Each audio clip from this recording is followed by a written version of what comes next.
정치에 참여하지 않고도 좋은 사람이 될 수 있을까?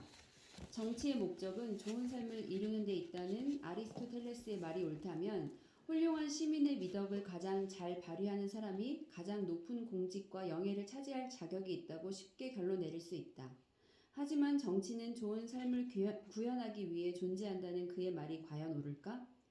좋게 보더라도 논란의 여지가 있는 주장이다. 오늘날 우리는 흔히 정치를 좋은 삶에 꼭 필요한 요소가 아니라 필요악쯤으로 여긴다. 흔히 정치라고 하면 타협, 가식, 특수 이해관계, 부패를 연상한다. 정치를 이상적으로 사회 정의를 위한 도구, 더 좋은 세상을 만들기 위한 방법으로 이용하는 경우라도 정치를 목적 달성을 위한 수단이자 여러 소명 중 하나로 여기지 인류의 선을 구현하기 위한 필수 요소로 여기지는 않는다. 그렇다면 아리스토텔레스는 왜 정치 참여를 좋은 삶을 위해 꼭 필요하다고 생각했을까? 왜 정치 없이는 훌륭하고 미덕이 가득한 삶을 살 수 없다는 것일까? 그 대답은 우리의 본성에서 찾을 수 있다.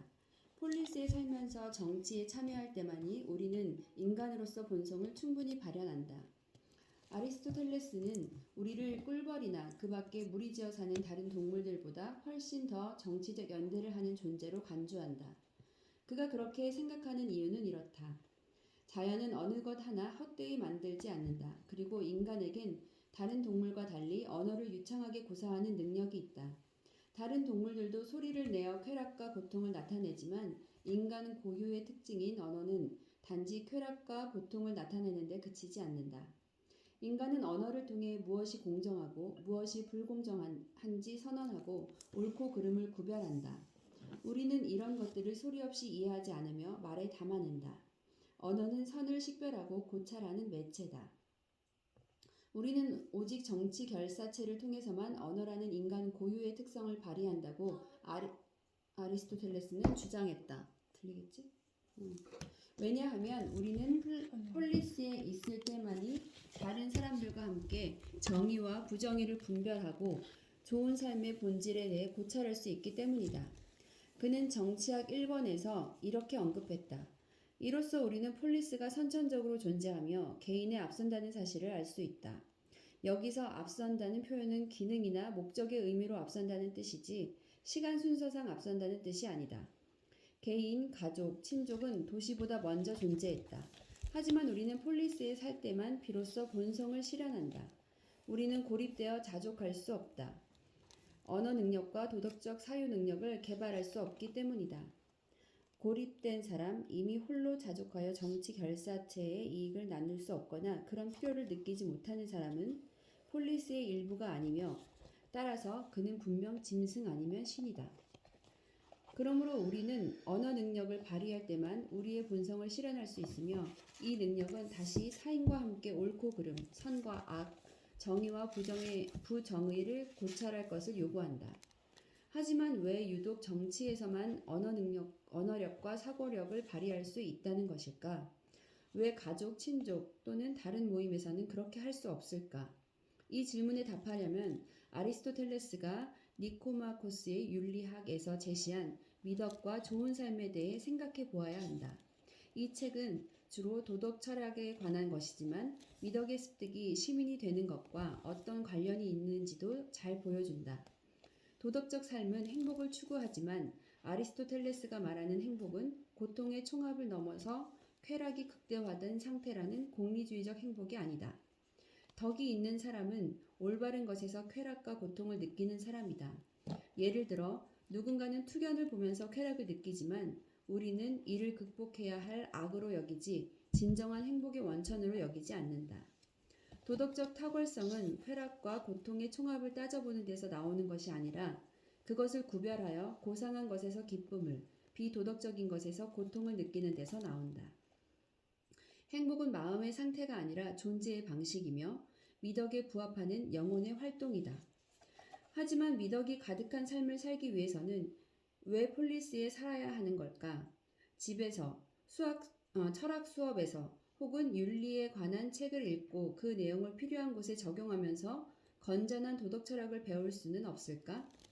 아리스토텔레스는 그런 식으로는 미덕을 갖출 수 없다고 주장한다. 도덕적 미덕은 습관의 결과로 생긴다. 즉, 미덕은 행동으로 배우게 되는 것이다. 예술이 그러하듯이 미덕은 무엇보다 실천을 통해 얻을 수 있다. 행동으로 배우는 미덕. 그런 면에서 미덕의 습득은 플루트를 통해 배우는 것과 비슷하다. 플루트를 배우는 것과 비슷하다. 악기 연주를 책상이나 강의로 배울 수는 없다. 연습을 해야 된다. 물론 뛰어난 음악가의 연주를 듣거나 그들의 설명을 들으면 도움이 되지만 직접 연습하지 않고는 바이올린 연주자가 될 수 없다. 도덕적 미덕도 마찬가지다. 공정하게 행동해야 공정한 사람이 되고 절제된 행동을 해야 절제하는 사람이 되고 용감한 행동을 해야 용감한 사람이 된다. 요리도 비슷하다.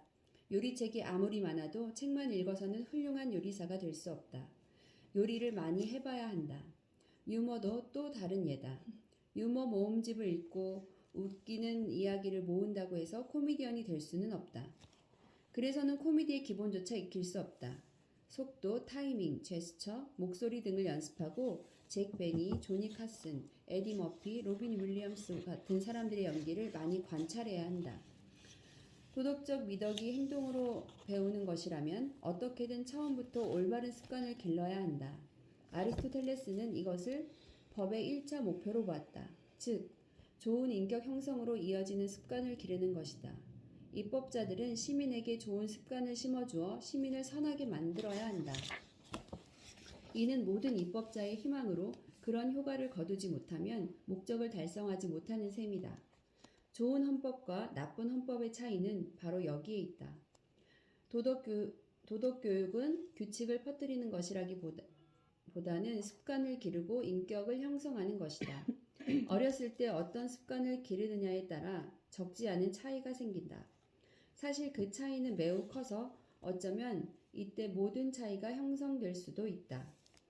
아리스토텔레스가 습관을 강조했다고 해서 도덕적 미덕을 기계적 행동으로 간주했다는 뜻은 아니다. 습관은 도덕 교육의 첫걸음이다. 모든 것이 잘 진행되어 마침내 습관이 형성되면 그때 습관에 담긴 의미를 발견한다. 에티켓 칼럼니스트 주디스 마틴은 감사 편지를 쓰는 습관이 사라진 것을 유감스러워한다. 그녀는 요즘 사람들은 예의를 차리는 것보다 마음을 중요시한다고 지적했다. 고마움을 느끼는 것이 중요하지 예의라는 형식을 차리는 수고는 필요 없다고 생각한다. 매너 양은 이에 동의하지 않는다. 저는 그 반대라고 생각합니다. 적절한 행동을 하다 보면 미덕이 깃든 마음이 생겨난다고 보는 편이죠.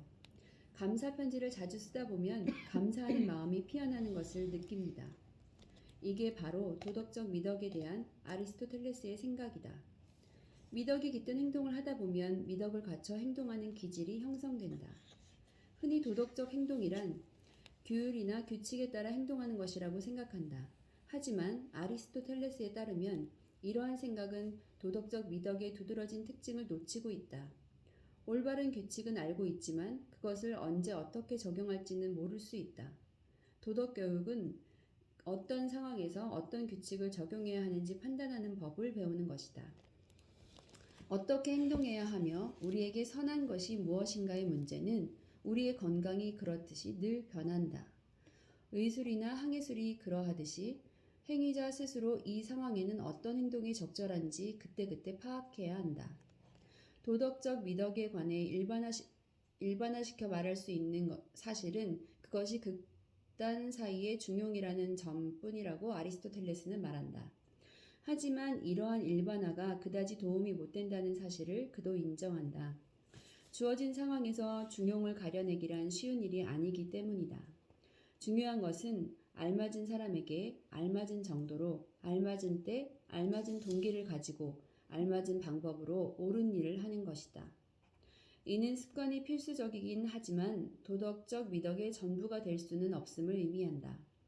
새로운 상황은 늘 생기기 마련이기에 어떤 상황에서 어떤 습관이 적절한지 알아야 하기 때문이다.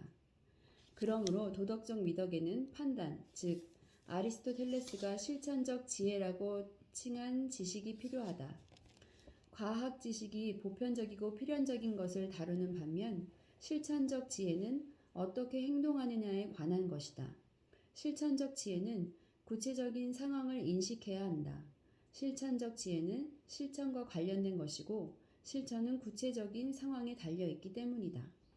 아리스토텔레스는 실천적 지혜를 인간의 선에 따라 행동하는 능력의 이상적이고 진실한 상태라고 규정했다.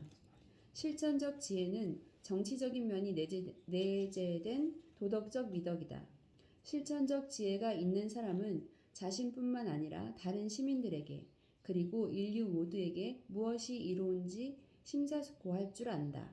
이때의 심사숙고는 언제든 바뀔 수 있는 특정 상황에 대한 것이므로 철학적 사고는 아니다. 그것은 바로 지금 그 자리에서의 행동에 주목한다. 하지만 단순히 계산 이상의 것이다. 주어진 상황에서 얻을 수 있는 인간의 최고선을 찾고자 하는 노력이다.